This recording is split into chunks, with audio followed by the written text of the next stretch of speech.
मौलाना शाहिद आदिल की 2 किताब का धूमधाम से हुआ विमोचन। गश्त बरगश्त व बामोदर उर्दू किताब विमोचन के बाद आया मंजरे आम पर। अररिया के जौनेमो ने इल्मी शख्सियत और इस्लामिक स्कॉलर मदरसा इस्लामिया यतीमखाना अररिया के प्रिंसिपल मौलाना शाहिद आदिल कासमी के द्वारा लिखी गई 2 उर्दू किताब का विमोचन समारोह गुरुवार को एक होटल में धूमधाम से किया गया। महान साहित्यकार रेनू और ईसा फरताब की सरजमीन के सपूत मौलाना शाहिद आदिल द्वारा लिखी गई पुस्तक गश्त बरगश्त और बामोदर किताब का विमोचन किया गया। इस मौके पर मुख्य अतिथि के रूप में इमारत शरिया के नायब अमीर शरीयत मौलाना शमशाद रहमानी, प्रोफेसर सफदर इमाम कादरी और बिहार उर्दू एकेडमी के पूर्व सचिव मुश्ताक अहमद नूरी, आरिफ इकबाल के अलावा पूर्णिया, किशनगंज और पटना के दर्जनों साहित्यकार और लेखक शामिल हुए।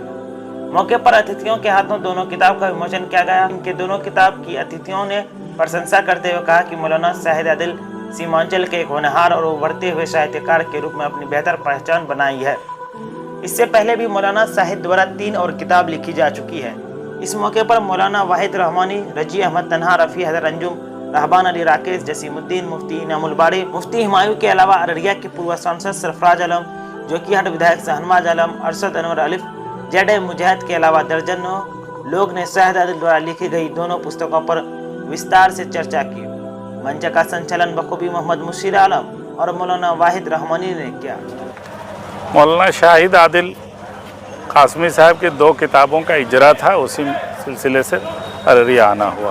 क्या कहेंगे इस मौके पर? उन्होंने बेहतरीन किताबें लिखी हैं अपने मौजू पर, अपनी सिन्फ के एतबार से, और उन किताबों का तमाम लोगों ने इस्तकबाल किया। ऐसी किताबें और आए, इससे इलाके में तालीमी पेशरफ्त बढ़ेगी और मुल्क के नक्शे में ये इलाका तालीमी एतबार से और ज़्यादा बेहतर तौर पर जाना जाएगा। ये मौलाना शाहिद आदिल कासमी साहब की 2 किताबें गश्त बरगश्त और बामोदर, ये 2 किताबें चूँकि आई थी छप कर, उसी का रस्म इजरा था। उसी तकरीब में यहाँ पूरा मजमा जमा था, उसी में मेरी भी हाज़िरी थी। अल्हम्दुलिल्लाह बड़ा कामयाब प्रोग्राम रहा और हम समझते हैं कि अररिया ही नहीं बल्कि पूरे बिहार के मुंतखब अफराद उसमें जमा हुए, उलमा भी, उदबा भी और सहाफ़ी हज़रात भी, सियासी समाजी हर तरह के मुअज़्ज़ज़ीन जमा हुए और बड़ा कामयाब प्रोग्राम रहा माशाअल्लाह। सुप्रीम कोर्ट ने जो फैसला दिया मदरसा को लेकर के, उस पर क्या कहना है आप? देखिए, मदरसे के लिए जो अभी सुप्रीम कोर्ट ने कहा है, इसमें अभी हमें मज़ीद इंतज़ार करना चाहिए और देखना चाहिए उसको गहराई के साथ और सारी सूरत हाल को। हम लोग जल्दबाज़ी में कोई बात कह जाते हैं और उसकी वजह से फिर सूरत हाल सामने नहीं आ पाती है। अभी उसको पढ़ने की मज़ीद ज़रूरत है। जिस तरह की बातें आप देख रहे होंगे अखबारात में, सोशल मीडिया में, वो सही सूरत हाल नहीं है। इसलिए मज़ीद उसमें तज्ज़िया की ज़रूरत है, देखने की है, उसके बाद इंशाअल्लाह इस पर बातचीत होगी। बहुत बहुत शुक्रिया कि आप हजरात एक छोटी सी दावत पर यहाँ लाए और तशरीफ़ ले आए आप लोग। ये हमारी खुशकिस्मती है और सादत की बात है। आपने जो सवाल किया है कि 2 किताब का जो है आज तकरीब इजरा है, तो दोनों का नाम, एक का नाम है गश्त बरगश्त और एक का नाम है बामोदर। गश्त बरगश्त का माना होता है तह बता, पेज दर पेज। तो क्योंकि उसमें मेरे मुख्तलिफ़ आर्टिकल्स हैं, मुख्तलिफ़ मज़ामीन हैं, सियासी, समाजी, इक़्तिसादी, माशी, तालीमी, अदबी, तमाम मज़ामीन का वो एक मजमुआ है, इसलिए उसका मैंने गश्त और बरगश्त नाम रखा है। तह बता और बामोदर एक मैंने सफ़र किया था 2021-22 के अंदर में, और जिसमें हमारे बच्चे वगैरह सब शामिल थे और खुशकिस्मती है कि मेरी वालदा मेरे साथ में थी। उनको लेकर के हम लोग सफ़र कर रहे थे। हिंदुस्तान के जो है कुछ मशहूर अजाइबात, नवादिरात और तारीख़ी मकामात को तफरीह कराने गए थे।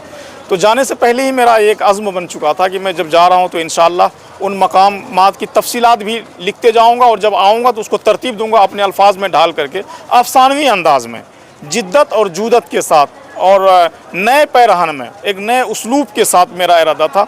इसलिए आप देखेंगे जब उसको पढ़ेंगे तो उसमें मिक्स बहुत मिलेगा आपको, हिंदी का और अपनी मादरी ज़ुबान का। हमारी बहुत सारी ज़ुबान ऐसी मादरी है जो इंग्लिश में इस्तेमाल है, अरबी में इस्तेमाल है, उर्दू में इस्तेमाल है, हिंदी में इस्तेमाल है, उनको भी हमने तहरीरी शक्ल दी है। तो मेरी कोशिश हुई कि जो अल्फाज मर चुके हैं, जो हमारे इस्तेमाल में नहीं आ रहे हैं, या जो मुहावरा हमारे समाज और हमारे इस्तेमाल से बाहर हो चुके हैं, उन मुहावरात को, उन तस्बीहात को, उन तिलमिहात को, उन इस्तियारात को, उन किनायात को, उन अल्फाज को, उन शब्दों को हम जमा करें। और मैंने उसको जमा करने की कोशिश की है। डिजिटल दौर है, यकीनन डिजिटल दौर है और दुनिया मुट्ठी में है। हर चीज़ फ़ौरन उपलब्ध हो जाती है, मिनटों में हम गूगल सर्च कर लेते हैं, मिल जाता है। लेकिन अब जब दीनियात की कोई चीज़ें या उर्दू अदब की कोई मुस्तनद चीज़ें आप जब उसी गूगल में ढूंढेंगे तो आपको हर प्लेटफॉर्म पर जल्दी से नहीं मिलने वाला है। तो किताब की हमेशा ज़रूरत रही है, ऑफलाइन पढ़ने की हमेशा ज़रूरत रही। बिल्कुल ऑनलाइन पढ़िए, तरक्की कीजिए और आप डिजिटल चीज़ों से फ़ायदा लीजिए, कोई शक नहीं, लेकिन ऑफलाइन का आप इनकार नहीं कर सकते हैं और बहुत ज़रूरी है। और मैंने सोचा कि ये तो एक दस्तावेजी शक्ल है और ये पक्की स्याही, इसकी हमेशा ज़रूरत पड़ती है, इसलिए मैंने ये कोशिश की है। इस दिन का इंतज़ार कितने दिनों से आप कर रहे थे, कब से मेहनत चल रही थी आपकी? तकरीबन 2-2.5 साल का मेरा वक्फ़ा लगा इन चीज़ों को लिखने में, तरतीब देने में। अभी जान रहे हैं कि तबात के काम में कितनी दुश्वारियाँ होती हैं और कितने मरतबा उसके मसवदा और इतने बड़े बड़े अकाबरीन से, स्कॉलर से, सहाफ़ियों से और इतने बड़े प्रोफेसरान वगैरह से लिखवाना कितनी मशक्क़त की बात है, आप जानते हैं। लेकिन अल्लाह का बड़ा करम हुआ, जिनसे भी मैंने कहा देर सवेर सभी हज़रात ने हमें लिख करके दिया और हमारी हौसला अफजाई की। मैं उन लोगों के लिए भी दुआ करता हूँ कि अल्लाह उन लोगों का जो साया तादेर हम लोगों के सरों पर बरकरार रखे। ये किताबें कहाँ पर उपलब्ध होगी लोगों को? ये किताब पूरे हिंदुस्तान में आप कहीं भी हासिल कर लें, ऑनलाइन भी हम बातचीत कर रहे हैं। इंशाअल्लाह इसको बहुत जल्दी ही हम जो है अमेज़ॉन पर या फ्लिपकार्ट पर भी इसको देंगे। उसमें एक थोड़ी सी प्रक्रिया बता रहे हैं वो लोग कि भाई GST लगता है, तो मैं उन चीज़ों के इसमें तैयारी में हूँ। अगर मेरे बुक सेलर लोग होंगे, अगर इस चीज़ को चाहेंगे तो इंशाअल्लाह मैं ऑनलाइन भी इस चीज़ को उपलब्ध करवाने की कोशिश करूँगी।